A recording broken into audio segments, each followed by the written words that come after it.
안녕하세요 여러분, 환영하고 축복합니다. 202일차입니다. 예루살렘의 멸망과 열방 심판의 예언이라는 주제로 하나님 말씀 함께 나누겠습니다. 오늘은 에스겔 24장에서 26장까지 말씀 함께 나누겠습니다. 우리 먼저 기도하겠습니다. 하나님 아버지 감사합니다. 오늘도 저희를 진리의 말씀 앞으로 불러주시니 감사합니다. 하나님, 이 예루살렘의 멸망과 그 예루살렘 주위를 둘러싼 이방 나라에 대한 심판을 예언하시는 그 하나님의 그 목소리를 오늘 들을 수가 있습니다. 이것을 통하여서 우리는 그들에게만 초점을 맞추는 것이 아니라 내 자신에 비추어 보아서 나는 그런 죄가 없는가, 하나님이 나를 보실 때 무엇이라 말씀하시는가, 그 음성에 귀를 기울여 듣기를 소망합니다. 그것이 비록 나를 지적하는 칼처럼 되는, 나를 찌르는 말씀이라 할지라도 그것을 깨닫고 하나님 앞에 내어놓으며, 하나님 제가 그렇습니다, 제가 이런 죄를 지었습니다, 이렇게 고백할 때 그것이 그 회개가 하나님 은혜의 시작임을 고백합니다. 이 시간에도 성령 하나님, 부족한 우리의 눈과 귀를 열어주셔서 주여 하나님의 말씀이 들려지고 읽혀질 수 있도록 역사해 주십시오. 예수님의 이름으로 기도드렸습니다. 아멘. 네, 오늘도 계속되는 이 에스겔 말씀을 보겠습니다. 그런데 여러분들, 이 말씀은 생소하지 않습니다. 왜냐하면 여러분들 이미 예레미야서에서 한번 했던 말씀이 다시 장소만 옮겨져서 에스겔을 통해서 하나님께서 다시 말씀하시는 말씀이 있기 때문입니다. 그래서 다시 한번 말하자면요, 하나님께서는 예루살렘에 예레미야를 남겨두시고 예언하게 해주시고, 보로로 끌려간 이 바벨론 땅에 에스겔을 통해서 말씀해 주시는데 그 메시지의 내용 다르지 않습니다. 같습니다. 네, 그것을 우리는 오늘 또 다시 한번 보겠습니다. 그것을 통해서 역사의 주관자는 어떤 힘이 센 강국이 아니라 하나님께서 역사를 주관하고 계신다. 그것을 우리는 볼 수가 있겠습니다. 에스겔 24장을 펴시겠습니다. 네, 제가 지난 시간에도 말씀드렸지만 먼저 큰 그림부터 여러분들 우리가 먼저 보셔야 되는 것입니다. 말씀을 보실 때 에스겔 총 48장이 있다고 했습니다. 그 중간에 24장이 있다고 말씀드렸습니다. 네, 24장까지가 성전의 무너짐에 대해서 이야기하고 있다고 그랬죠. 1장부터 3장까지 하나님께서 에스겔을 통해서 예언자로서, 선지자로서 소명을 주시고, 그 전까지 이 예루살렘의 중심이 성전이죠. 성전이 무너질 수밖에 없는 거. 자, 그들의 죄를 하나님께서 적나라하게 보여주십니다. 그리고 24장에 오시면 그들의 죄가 마치 녹슨 가마와 같다는 것이죠. 그래서 이것이 심판받을 수밖에 없다, 그 이야기를 하고 계시는 것입니다. 그리고 나서 예루살렘을 둘러싼, 그러면 너희는 이방 나라는 언제 나냐 했을 때 거기에 대한 심판도 하나님은 예언하고 계십니다.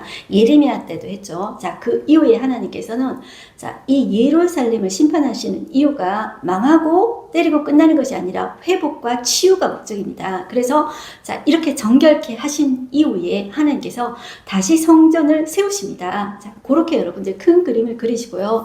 24장이 오늘 그 성전의 무너짐, 그것이 절정이다, 그렇게 보시면 되겠습니다. 자, 24장 1절에 보시면 날짜를 정확하게 이야기하고 있습니다.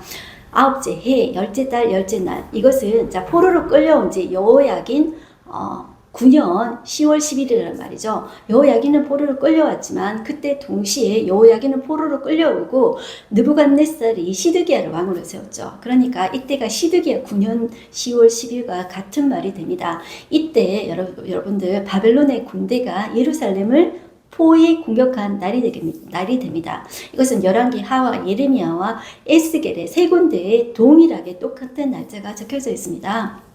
자, 이것은 하나님의 말씀이 사실이라는 것입니다. 그리고 하나님께서는 이 날짜를 기록하라고 하십니다. 예레미야를 통해서도 기록하시고 에스겔을 통해서도 기록하라고 하십니다. 이것은 훗날 이 예루살렘은 이 날을, 지금까지 이 날을 금식의 날로 잡아서 정하고 애통하고 있는 날이 되겠습니다. 자, 그래서 2절에 보시면 인자야 너는 날짜 곧 오늘의 이름을 기록하라, 날짜를 기록하라 그랬죠. 꼭 새기라. 그래서 지금까지 금식의 날로 잡고 있다는 것이죠. 바빌론 왕이 오늘 예루살렘에 가까이 왔느니라 포위하는 날짜라는 것입니다. 너는 이 반역하는 족속에게 비유를 베풀어 이르기를 주 여호와께서 이같이 말씀하시기를 가마하란을 걸라, 이렇게 하면서 그 후에 물을 붓고 양 한 마리를 가져와서 각을 뜨고 뼈가 무르도록 이렇게 삶아라 이렇게 이야기하고 계십니다. 6절 보시면 그러므로 주 여호와께서 이같이 말씀하셨느니라 피를 흘린 성읍, 이 성읍을 향해서 지난 시간에도 했죠. 피를 흘린 성읍이라고 이야기하고 있습니다. 오늘은 녹슨가마라고 이야기하고 있습니다. 이 녹이라는 것이 바로 죄입니다. 죄의 녹입니다. 녹이 너무너무 쓸어가죠. 여러분들 쇠수세미 같은 걸로 어느 정도 녹이 쓸었으면 벗겨지잖아요. 그런데 너무너무 녹이 쓸어가지고 아무리 해도 그 녹이 없어지지 않는 거예요. 그래서 하나님께서 뜨거운 풀무불에 이렇게 아무리 불을 떼도 그 녹이 없어지지 않는 거예요. 그래서 아무리 좋은 고기를 거기 푹 삶아도 뼈가 무르도록 삶아도 먹을 수가 없다는 것입니다. 심판받을 수밖에 없다는 이야기를 하고 계십니다. 그래서 녹슨가마 곧 그 속에 녹을 없이 하지 아니한 가마요 화있을진저 제비 뽑을 것도 없이 그 덩이를 하나하나 꺼낼지어다. 그 피가 가운데 있으며 피를 땅에 쏟아 티끌이 덮이게 하지 않고 맨바위 위에 두었도다. 자, 피가 이렇게 바위에 낭자한 모습, 비참한 모습을 이야기하고 있습니다. 심판의 모습을 이야기하고 있죠. 9절 보시면 그러므로 주 여호와께서 이같이 말씀하셨느니라 화있을진저 피를 흘린 성읍이여 내가 또 나무 무더기를 크게 하리라. 나무를 많이 쌓고 불을 피워 그 고기를 삶아 녹이고 국물을 졸이고 그 뼈를 태우고 가마가 빈 후에는 숯불 위에 놓아 뜨겁게 하며 그 가마에 놋을 달고서 그 속에 더러운 것을 녹게 하며 녹이 소멸되게 하라. 자, 그렇게 하더라도 이 그 녹이 벗겨지지 않는다는 것입니다. 여러분들 그동안 이 예레미야는 예루살렘에서 40년이나 넘게 이 이스라엘 백성들에게 예언했습니다. 그리고 에스겔은 25살에 포로로 끌려와서 지금 5년이 지금 넘었습니다. 지금 9년째죠. 그동안 예언했습니다. 하나님께서 말로 듣지 않으니까 행동 예언을 통해서 계속 보여주셨습니다. 자, 하나님의 때에 반드시 하나님은 심판하신다고 하십니다. 그럼에도 불구하고 하나님이 설마 하시겠어? 계속 이런 태도를 보여주었다는 것이죠. 자, 여러분들 이 녹슨가마는 우리가 에스겔 11장에 이런 하나님께서 비유를 하셨습니다. 이 유다 사람들이 이런 이야기를 했어요. 우리는 가마솥 안에 드는 고기처럼 안전하다. 이런 비유를 했던 것을 여러분들 떠올려 보십시오. 자, 이 가마솥의 뚜껑은 무겁죠. 그러니까 그 가마솥 안에 고기를 넣어놓고 또 기중한 것을 넣어뒀대요. 그 당시에. 그리고 뚜껑을 덮어놓으면 함부로 들짐승이나 이제 와가지고 함부로 먹을 수가 없었다는 것이죠. 이것은 안전하다. 우리는 가마솥 안에 든 고기처럼 안전하다. 그런 이야기를 했다는 것이죠. 이 비유를 이어서 그런데 말이야 그 가마가 녹이 쓸어서 그 녹이 벗겨지지 않아. 아무리 해도 그 녹은 소멸되지 않아. 그래서 하나님께서 그들의 벗겨지지 않는 죄에 대해서 이렇게 말씀하시고 계신다는 것입니다.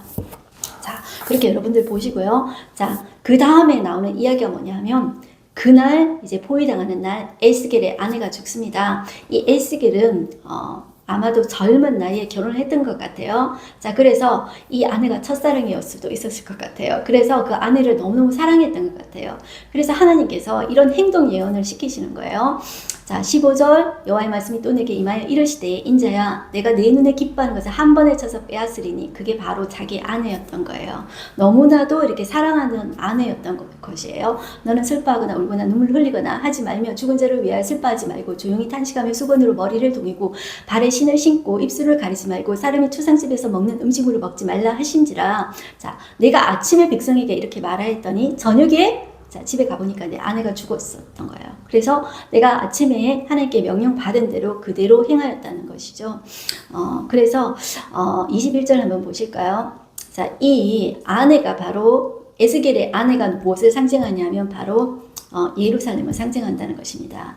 자, 이 하나님께서 이 에스겔이 자기 아내를 사랑함과 같이 그보다 더 이 예루살렘을 사랑했다. 그 말이에요. 자, 21절 너는 이스라엘 족속에게 이르기를 주 여호와의 말씀에 내 성소는 너희 세력의 영광이요 너희 눈의 기쁨이요 너희 마음의 아낌이 되거니와 자, 그 성소 그 예루살렘이 너희가 그렇게 자랑으로 영광을 삼았지 그런데 그것도 하나님의 기쁨과 그렸다는 것이에요. 그런데 그들이 돌이키지 않았잖아요. 하나님에 대한 그런 형식적인 것과 위선적인 것과 자기 자신을 위해서 함부로 이제 우상숭배하고 했던 것들을 우리 계속 보아봤었죠. 자, 그런데 그것을 하나님께서 내가 더럽힐 것이며 너의 버려둔 자녀를 칼에 엎드러지게 할 것이라 하나님께서 심판하시겠다 이렇게 말씀하고 계십니다. 자, 왜 이렇게 아내가 죽었는데도 여러분들 하지 못할까요? 자, 이것은 앞으로 심판이 환란이 너무나도 심하기 때문에 누가 누구를 장례할 것인가? 다 죽어요. 모든 사람이 다 죽어가는데 누가 누구를 장례하겠습니까? 장례할 수도 없을 만한 그런 환란이 온다는 것을 이야기합니다. 그러면서도 그 아파하시는 그 분이 바로 에스겔의 눈물처럼 하나님도 아파하신다는 것입니다. 그것이 하나님의 슬픔이었고요. 이 에스겔의 슬픔이었습니다. 그래서 하나님께서 이 예언자들의 쓰실 때 그 예언자들의 삶과 그 삶 전체가 완전한 사람 아무도 없잖아요.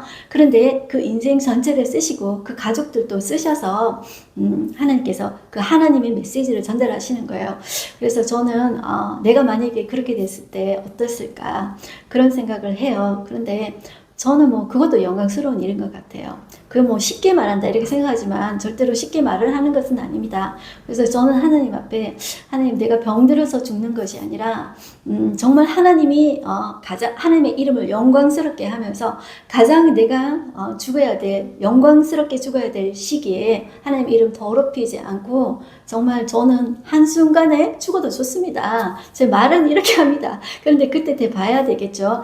그런데 이 에스겔의 삶을 보면서 정말 이게 하나님의 아픈 마음, 그것이 마음에 이렇게 전해져 오는 것 같아요. 자, 그 에스겔의 아내가 사모님이잖아요. 제가 사모잖아요. 그러니까 그것이 나의 앞에 대해서 내가 만약에 이렇게 죽으면 어떻게 될까? 이제 그거에 대해서 제가 이렇게 생각해 보게 되는 거예요. 25절 보시면, 인자야, 내가 그 힘과 그 즐거워하는 영광과 그 눈이 기뻐하는 것과 그 마음이 간절하게 생각하는 자녀를 데려가는 날, 그날에 도피한 자가 내게 와서 내 귀에 그 일을 들려주지 아니하겠느냐? 그날에 내 입이 열려서 도피한 자에게 말하고 다시는 잠잠하지 아니하리라. 이같이 너는 그들에게 표징이 되고 그들은 내가 여호와인 줄 알리라. 자, 이때 이제 에스겔이 함부로 말을 할 수가 없었습니다. 에스겔이 소명받는 장면에서 그게 나왔거든요. 하나님께서 입을 여실 때 에스겔이 말을 할 수가 있었고, 그렇지 않을 때는 그 혀가 입천장에 붙어서 말을 할 수가 없었어요. 그런데 이 일 후에 자, 이제 그 벙어리가 풀린 거예요. 그래서 이제 잠잠하지 않고 하나님의 메시지를 27절에 그날에 내 입이 열려서 도피한 자에게 말하고 다시는 잠잠하지 아니하리라 이렇게 되어진 것이죠. 자, 이것이 에스겔의 이제 아픔이었고 고통이었고 슬픔이었습니다. 그런데 이 에스겔은 나의 고통과 나의 슬픔보다도 하나님의 그 아픈 마음, 하나님의 그 메시지를 전하라는 그 사명을 에스겔은 묵묵히 감당하는 것입니다.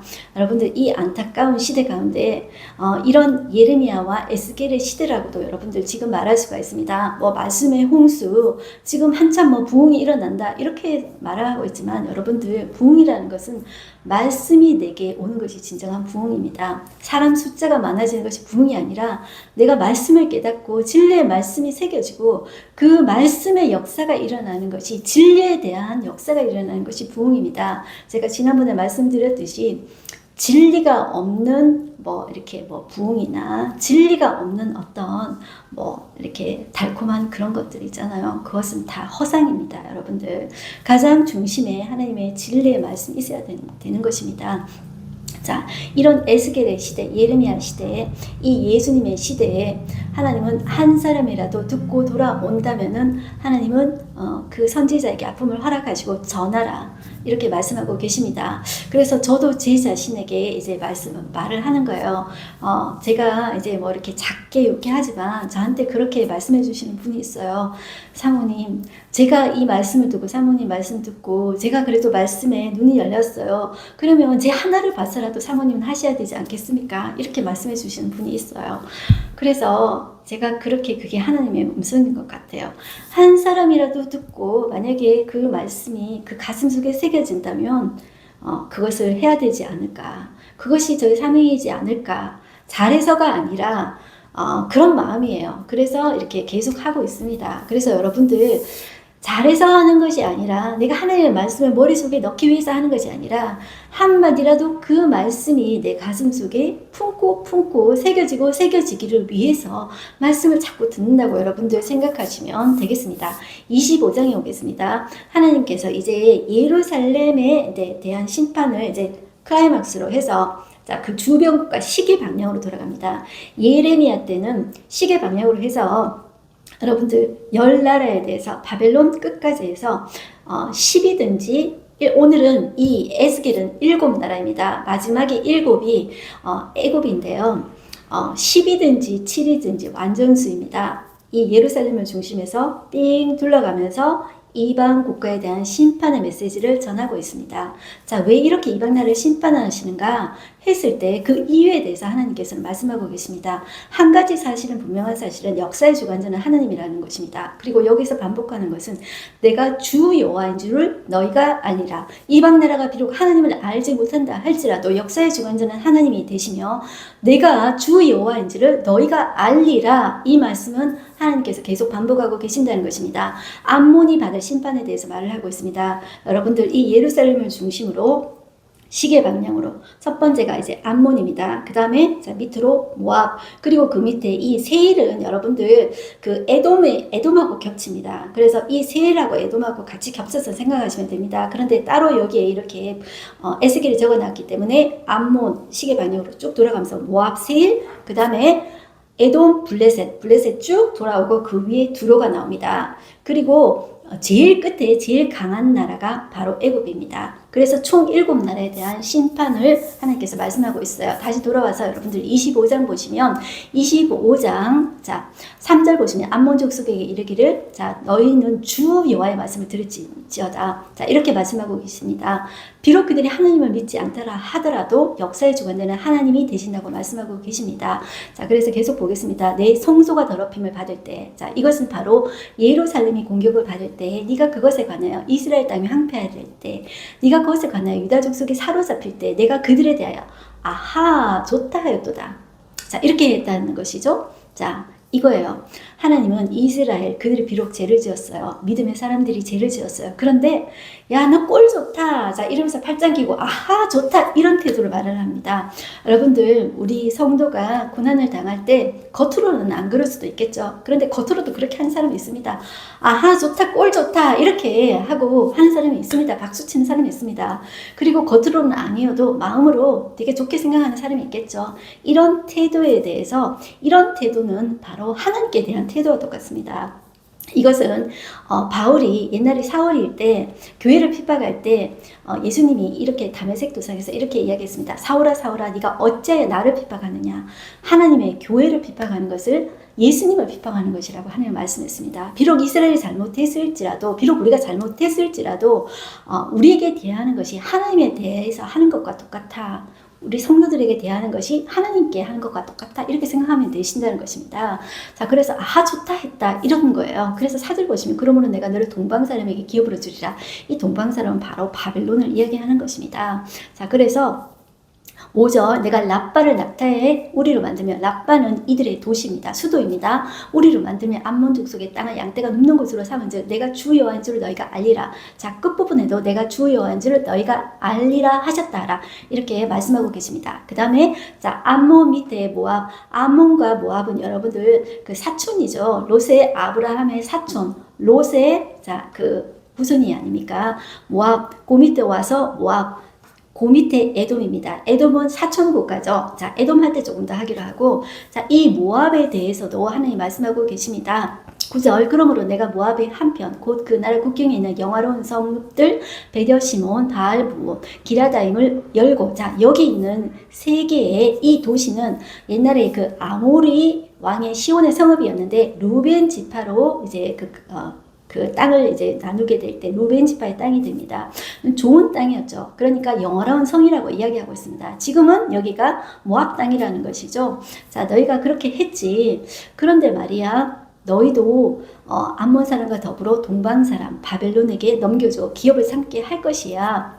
암몬 족속이 다시는 이방 가운데서 기억되지 아니하게 하려니와 내가 모압의 벌을 내리니 내가 주 여호와인 줄을 너희가 알리라. 자, 이 모압의 죄는 예레미야 때에 해당되었던 그 메시지와 동일합니다. 그래서 여러분들 에스겔은 조금 더 짧게 말을 하고 있다, 이렇게 보시면 되겠습니다. 여기에서도 내가 주 여호와인 줄을 너희가 알리라. 그들이 비록 하나님을 믿지 않더라 할지라도 결국 역사의 주인은 그들이 믿는 그 신이 아니라 하나님 아닙니까? 여호와 아닙니까? 자, 이렇게 보시면 되겠습니다. 세일은 여러분들 사해 남쪽 산악지대의 이름입니다. 그리고 에돔의 땅도 포함되게 됩니다. 그리고 이 세일은 에돔을 일컫는 대명사인데 여기에서는 이렇게 따로 이렇게 이제 이야기를 해놨습니다.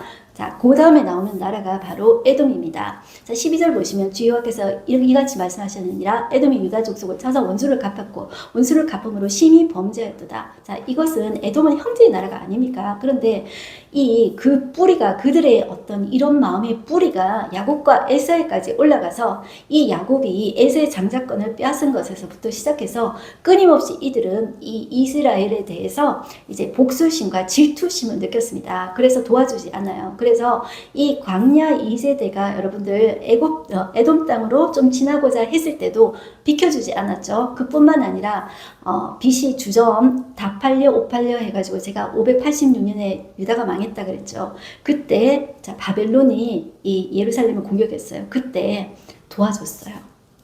바벨론을 도와줬어요. 자, 이 형제의 나라인 이스라엘을 도와주는 것이 아니라, 유다를 도와주는 것이 아니라 누구를 도와줬다고요? 바벨론을 도와줬다고요. 그래서 하나님께서 13절에 이렇게 이야기하는 거예요. 내가 내 손을 에돔 위에 펴서 사람과 짐승을 그 가운데 끊어 대만에서부터 황폐하게 하리니 드단까지 칼에 엎드러지리라. 자, 이 대만은 에돔의 남쪽을 이야기해요. 드단은 북쪽을 이야기해요. 남쪽에서부터 북쪽까지 내가 황폐하고 칼에 엎드러지게 하겠어, 이렇게 말씀하고 계시는 것입니다. 자, 그래서 내가 내 진노와 분노를 따라 애굽에 행한즉 내가 원수를 갚음인 줄 에돔이 알리라. 주 여호와의 말씀이라, 이렇게 말씀하고 계세요. 자, 여러분들 우리는 어떻습니까? 자, 우리 형제가 아플 때 아하 그거 잘 됐어, 이렇게 고소하게 생각하지 않습니까? 이것을 하나님께서는 정말로 싫어하신다는 것이죠. 그러면서 하나님이 여호와이신 줄 그들이 알리라. 하나님께서 심판주가 되시고 하나님께 우리의 모든 손을 이제 맡겨야 됩니다. 자, 그리고 여기 이제 그렛 사람이라는 것도 나와요. 내가 블레셋 사람 위에 손을 펴서 그렛 사람을 끊으며 해변에 남은 자를 진멸하되 나오죠. 이 그렛 사람은 블레셋 쪽에 살던 사람입니다. 그래서 블레셋 사람들의 이제 이게 또 다른 부류가 이제 그렛 사람이다, 이렇게 생각하시면 돼요.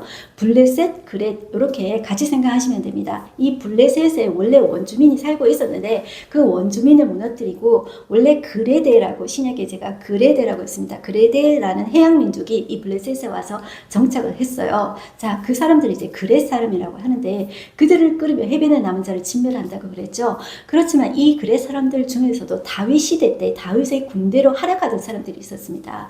그리고 성전의 일을 도와주던 그렛 사람들이 있었습니다. 자, 이런 사람들은 하나님께 이제 구원을 받는 것이죠. 자, 이렇게 한번 보시고요. 그 다음에는 두로가 받을 심판입니다. 두로는 여러분들 강력한 해양 국가였습니다. 자, 이 두로와 시돈을 합쳐서 베니게라고 하고요. 자, 이것을 영어로 페니키아라고 합니다.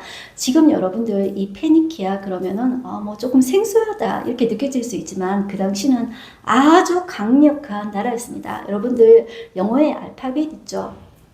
자, 이것이 어디에서부터 시작됐냐면 이 페니키아, 여기에서 시작된 시작된 그 문자가 시작된 나라예요, 여러분들. 그러니 얼마나 발전되었다, 이것을 여러분들이 아셔야 됩니다. 그냥 뭐 옛날에 그 명성이 지금은 없는 거예요. 지금은 이제 없는데 이 두로는 강력한 해양국가라고 그랬죠. 해상무역을 해서 엄청난 부를 이루었습니다. 근데 자, 26장 1절 보시면 11째 해 어느 달 초하루라고 했죠. 자, 이 예루살렘이 시드기야 11년에 망했거든요. 자, 그러니까 지금 11년이라고 말하고 있죠. 11째 해라고 하고 있죠. 자, 이때 예루살렘이 파괴된 때예요. 그러니까 지금 이렇게 생각하셔야 돼요, 여러분들. 자, 지금 위쪽에 페니키아, 이 두로, 시돈, 이 강력한 해양 국가로 되게 부를 이루었어요. 그런데 자, 조금 밑에 이 예루살렘은 그 당시에 어떤 육상에 이렇게 무역을 해가지고 어느 정도 이렇게 잘 살 수 있는, 잘 사는 이런 나라예요. 그러니까 이 예루살렘은 남쪽에 이집트로도 갈 수 있고 이 메소포타미아 문명 속에 바빌론으로도 이렇게 뻗어나갈 수 있는 그런 지역이란 말이에요. 그런데 예루살렘이 여기 망하니까 아하 잘됐다. 우리가 이 육상의 길로 이 유다로 통해서 하는 길로 오는 이 무역까지도 우리가 독점할 수 있겠다. 그러니까 우리 부자 되겠네? 아유 잘됐군 잘됐어. 이렇게 박수치고 있었다는 것이죠. 그래서 2절 보시면 인자야 두로가 예루살렘에 가나 이르기를 아하 만민의 문이 깨져서 이 만민의 불은 바로 예루살렘이라는 거예요. 예루살렘이 바빌론에게 깨졌다는 거예요. 야, 그래서 그 이익이 내게로 돌아왔도다. 내가 지금 이제 돈 많이 벌어서 부자 되게 되었어. 너무나도 기쁘다. 이렇게 말을 하는 거예요. 그가 황폐하였으니 내가 충만함을 얻으리라. 이렇게 말을 한다는 거예요. 자, 이 두로의 죄는 예루살렘의 멸망을 기회로 보고 기뻐한 죄입니다. 하나님께서 여러분들 다른 사람들이 이렇게 비록 그들이 죄를 지었을지라도 그들이 망하는 것을 보고 아유 잘됐군 잘됐어 하면서 기뻐하는 것, 그것을 하나님이 기뻐하지 않습니다. 그것이 하나님이십니다. 그래서 우리가 하나님의 자녀이지 않습니까? 그래서 우리의 태도를 살펴봐야 됩니다. 우리가 다른 사람이 정말 아파하고 슬퍼할 때 나는 어떤 마음을 가지고 있는가? 겉은 아니더라도 내 내면은 정말로 그들의 아픔에 대해서 같이 동조하면서 그들이 잘 되기를 원하고 있는가? 그리고 비록 그들이 잘못했을지라도 그들이 하나님 앞에 돌아와서 회개하기를 위해서 내가 기도하고 있는가? 그런 나의 어떤 태도를 보아야 되겠습니다. 3절 보시면 그러므로 주여께서 이같이 말씀하셨느니라 두려워 내가 너를 대적하여 바다가 그 파도를 굽이치게 한 같이 여러 민족들이 와서 너를 치게 하리니. 자, 이 바다가 너를 이제 대적한다 그랬죠. 일본에 마치 쓰나미처럼 탁 쓸어버리신다는 것이죠. 자, 그래서 7절 보시면 주여께서 이같이 말씀하셨느니라 내가 왕들 중에 왕 곧 바벨론 느부갓네살 왕으로 하여금 북쪽에서 말과 병거와 기병과 군대와 백성의 큰 무리를 거느리고 와서 두로를 치게 할 때 그가 들에 있는 너의 딸들을 칼로 죽이고 너를 치려고 다리를 세우며 토성을 쌓으며 방패를 갖출 것이며 쭉 자세하게 너무 자세하게 이야기하고 있어요. 자세하게 한다는 것은 이것이 사실이다 이렇게 보시면 되겠습니다. 하나님은 이 이스라엘의 불행을 기뻐하는 이 두로를 심판하시겠다고 하나님 말씀하고 계십니다. 그리고 이 두로와 함께 해상 무역을 하던 많은 나라들이 이 두로의 멸망 소식을 듣고 너무나도 놀란다는 표현을 하고 계십니다. 15절 보시면 주여와께서 이같이 두로에 대하여 말씀하시되 네가 엎드러지는 소리에 모든 섬이 진동하지 아니하겠느냐 곧 너희 가운데 상한 자가 부르짖으며 죽음을 당할 때라 그때 바다의 모든 왕이 그 보좌에서 내려 조복을 벗으며 수놓은 옷을 버리고 떨림을 입듯 하고 땅에 앉아서 너로 말미암아 무시로 떨며 놀랄 것이며 그들이 너를 위하여 슬픈 노래를 불러 이르기를 항해자가 살았던 유명한 성읍이여. 자, 지금은 이 페니키아, 자 여기가 지금 뭐 소리만 그냥 뭐 페니키아, 베니게 들어봤지 지금은 거의 망했습니다. 그만큼 옛날의 명성처럼 된 나라가 아니에요. 자, 그런데 유명한 성읍이었다는 것이죠. 너와 너희 주민이 바다 가운데 있어 경고하였도다. 해변의 모든 주민을 두렵게 하였더니 어찌 그리 멸망하였는고 이렇게 이야기하고 이제 있다는 것입니다. 자, 이렇게 여러분들 보시고 그리고 끝부분에 보시면 21절 내가 너를 패망하게 하여 다시 잊지 못하게 하리니 사람이 비록 너를 찾으나 다시는 영원히 만나지 못하리라. 주어의 말씀이라. 이렇게 말씀하고 계십니다. 네, 여러분들 하나님께서 오늘 이 예루살렘의 멸망 예언과 그를 이제 주위에 둘러싼 여러 나라를 보았는데요. 이제 다음 시간에는 두로에 대한 이 심판에 대한 예언이 좀 더 나와 있어요. 그만큼 이제 좀 더 우리가 자세히 봐야 되는 부분이 있겠죠. 그리고 이제 애굽에 대한 심판은 애굽을 엄청 많이 의지했죠. 자, 이 애굽에 대한 이야기도 또 많이 나오고 있습니다. 그래서 다음 시간 연결해서 보겠고요. 오늘은 하나님께서 우리에게 부와 영광을 주셨을 때 나는 어떻게 하고 있는가, 그리고 우리 믿음의 사람들이나 다른 사람들의 어떤 이제 불행에 대해서 나는 아하 잘 됐구나 그렇게 하고 있지는 않은가? 다른 사람의 실패가 그리고 또 내게 어떤 유익이 되었을 때, 내게 기회가 되었을 때 나는 기뻐하지 않는가? 그리고 내가 원통할 때 나는 그것을 내가 원수 갚으려고 하지 않는가? 그 심판을 하나님께 맡기고 있는가? 그런 내 자신의 모습을 살펴봤으면 좋겠습니다. 네, 오늘 하루 한 절 말씀 보겠습니다. 인자야 내가 내 은혜 기뻐하는 것을 한 번에 쳐서 빼앗으리니 너는 슬퍼하거나 울거나 눈물을 흘리거나 하지 말며 죽은 자들을 위하여 슬퍼하지 말고 조용히 탄식하며 수건으로 머리를 동이고 발에 신을 신고 입술을 가리지 말고 사람 초상집에서 먹는 음식물을 먹지 말라 하신지라. 이렇게 이제 말씀하고 계십니다. 여러분들 에스겔은 조국의 멸망을 아내 죽음으로 미리 경험합니다. 참 기가 막힌 인생입니다. 아침에 내가 명령받은 대로 행함에 자 이것이 아주 매우 짧고 간결한 구절이지만 에스겔은 하나님의 명령을 무조건적으로 따랐습니다. 마치 예수님께서 나의 원대로 마시고 아버지의 원대로 하옵소서 이렇게 기도하시는 것처럼 이제 이 모습이 에스겔에도 보이고 있는 것이죠. 여러분들 우리 눈에 기뻐하는 것들은 모두 하나님의 은혜로 주어진 선물들입니다. 우리의 삶, 가족, 친구, 미래, 직업, 재정 이것을 하나님 아버지의 뜻대로 사용해서 하나님의 영광을 드러내고 그리고 하나님의 말씀이 우리 온 세상에 전파되게 함으로써 우리를 통해서 하나님의 꿈이 이루어지게 되는데 우리가 거기 쓰임받을 수 있었으면 좋겠습니다. 네, 기도하겠습니다. 하나님 아버지 감사합니다. 오늘도 이 이스라엘의 예루살렘의 멸망을 보면서 하나님 너무나도 마음이 아픕니다. 에스겔은 그의 아내가 죽음을 통하여서 이 슬픔이 바로 하나님의 슬픔이라는 것을 알게 됩니다. 하나님 울지도 못하고 그 초상집처럼 그렇게 하지도 말라고 했습니다. 하나님 모든 사람이 다 죽는데 그 초상집처럼 그렇게 하는 것이 무슨 의미가 있겠습니까? 그때가 이른다는 것입니다. 하나님 우리의 죽음을 슬퍼하고 하나님 그러기 전에 우리가 하나님 앞에 이 땅에 보내주신 하나님이 우리에게 보내주신 그 사명을 감당하고 하나님 앞에 갔으면 좋겠습니다. 하나님 얼마나 오래 사느냐가 중요한 것이 아니라 하루를 살더라도 하나님 헛된 삶을 보내지 말게 하시고 우리가 하나님이 우리에게 그 주신 그런 아름다운 삶을 살기를 원합니다. 우리가 우리의 형제가 아파할 때 같이 아파하고 슬퍼할 때 같이 슬퍼하고 하나님 그것이 내게 유익이 된다 하고 내게 기회가 된다 하더라도 그 사람의 입장에서 같이 슬퍼하고 아파할 수 있는 하나님의 성품을 가진 자가 되게 해주십시오. 그리고 정말 도와주는 사람이 되게 해주시고 우리를 통하여서 하나님의 아름다운 성품이 드러날 수 있게 하여 주시옵소서.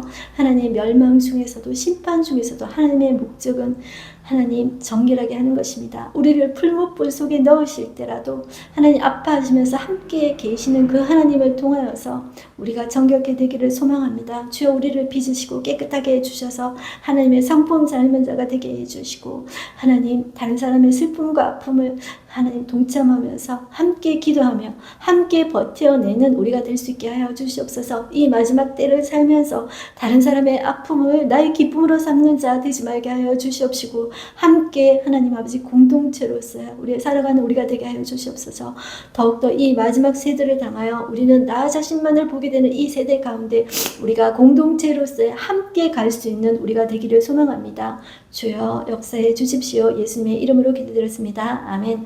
여러분들 오늘도 승리하십시오. 화이팅입니다.